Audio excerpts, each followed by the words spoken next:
My grandparents lived in the same house for most of my childhood. I stayed there regularly and knew every room. There were 2 bedrooms upstairs, a bathroom, and a narrow cupboard at the end of the hallway. But I remember another door. It was small, painted dark red, and positioned between the bathroom and my grandparents' bedroom. My grandmother never allowed me to open it.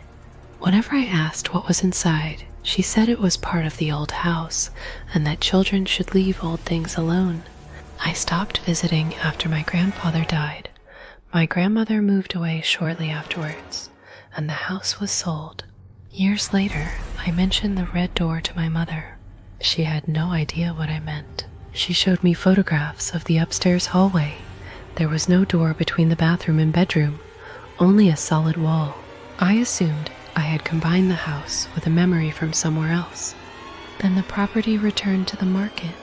I attended an open viewing out of curiosity. The upstairs looked smaller than I remembered, but the layout was the same. When I reached the hallway, I noticed a thin vertical crack in the wallpaper. It was exactly where the red door had been. I asked the estate agent what was behind the wall.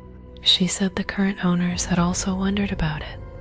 The measurements suggested there was a narrow, unused space between the rooms, but they had never opened it. I contacted the owners and explained my childhood memory. They agreed to investigate before selling. A builder removed part of the wall. Behind it was a small red door. The handle had been removed, and wooden boards had been nailed across it from the hallway side. When they opened it, they found a room barely large enough for one person. The walls were covered in children's drawings. Most showed my grandparents' house. Several showed a young boy standing in the upstairs hallway. The boy looked like me. One drawing showed him sleeping while a tall figure watched from the red doorway. My full name was written beneath it. The drawings appeared old. A specialist estimated that some had been made more than 40 years earlier, long before I was born. My grandmother was still alive, so my mother called her. When asked about the room, she refused to speak at first. Then she asked whether the drawings were still there. She explained that my grandfather had discovered them shortly after buying the house. They sealed the room because the drawings included their names and showed events that had not yet happened. One drawing showed my grandfather's funeral. Another showed my grandmother leaving the house alone. The final drawing had remained unfinished. It showed me standing in front of the open red door as an adult. The owners resealed the room. I did not attend another viewing, but before the house was sold, the estate agent sent me one final photograph. The red door was visible again. It was standing open. A new drawing had been placed in the hallway. It showed me looking at the photograph on my phone. Mantra, Chapter 2, The Extra Guest. When I was 8, my parents recorded my birthday party on a small video camera. The tape remained inside a box for more than 20 years. Last Christmas, my father converted our old family videos into digital files. We watched the birthday recording together. There were 11 children at the party. I remembered 10 of them. The 11th was a quiet boy wearing a yellow jumper. He appeared in almost every scene but never interacted with the other children. He stood behind us while we opened presents. He watched from the doorway while we played games. During the birthday song, he stood directly beside my chair. Nobody in my family recognized him. My parents had invited only children from my class, and I still remembered all their names. We contacted several of them and shared a photograph. None remembered the bowl. My father reviewed the complete recording. For most of the party, the boy remained silent. Then, near the end, the camera had been left recording inside the empty living room. The boy entered alone. He walked directly towards the camera and said, "He doesn't remember me yet." Then he looked behind the camera as if someone were standing there. A second child's voice asked, "When will he?" The boy replied, "When he comes back." My father had been filming throughout the party. Nobody should have been behind the camera while it sat unattended. I checked photographs from other childhood events. The boy appeared in several of them. He stood in the background of my first day at school. He was visible through a car window during a family holiday. In one photograph taken inside my bedroom, he was reflected in the mirror behind me, always the same age, always wearing the yellow jumper. I searched old school records but found nobody matching him. Then my mother remembered something. When I was very young, I often spoke about a boy named Oliver. I said he visited after everyone went to sleep and waited inside my wardrobe. My parents assumed he was an imaginary friend. I stopped mentioning him after my 8th birthday. That night, I dreamed about the party for the first time in years. The boy in the yellow jumper stood beside my bed.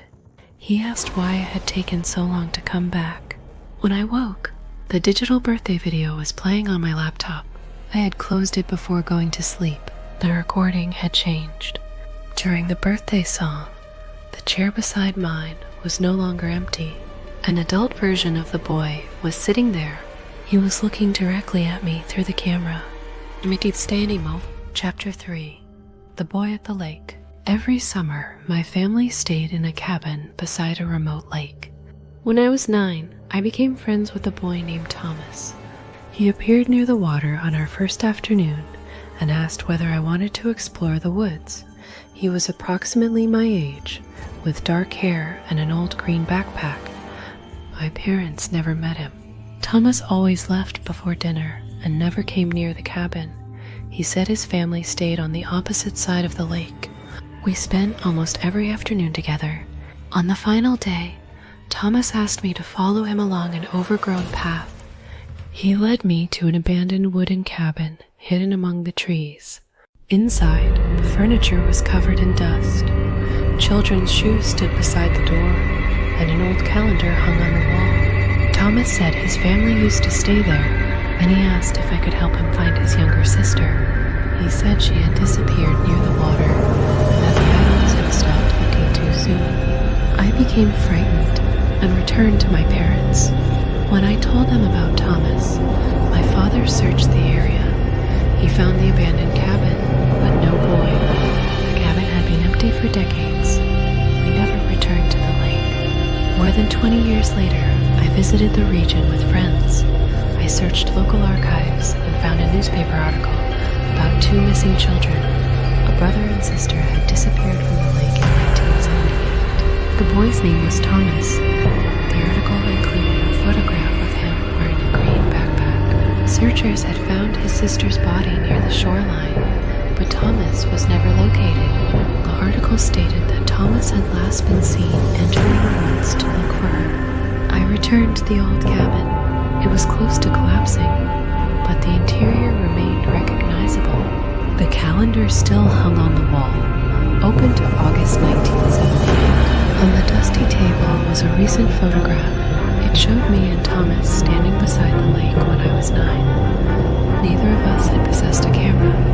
On the back, Thomas had written, "You left before I showed you where I was." Beneath the table, I noticed a loose floorboard. I did not remove it. I contacted the police and showed them the photograph. The search team later examined the cabin. We found human remains beneath the floor. The remains belonged to a child, but they were not Thomas. They belonged to his sister. The body recovered from the lake in 1978 had been incorrectly identified.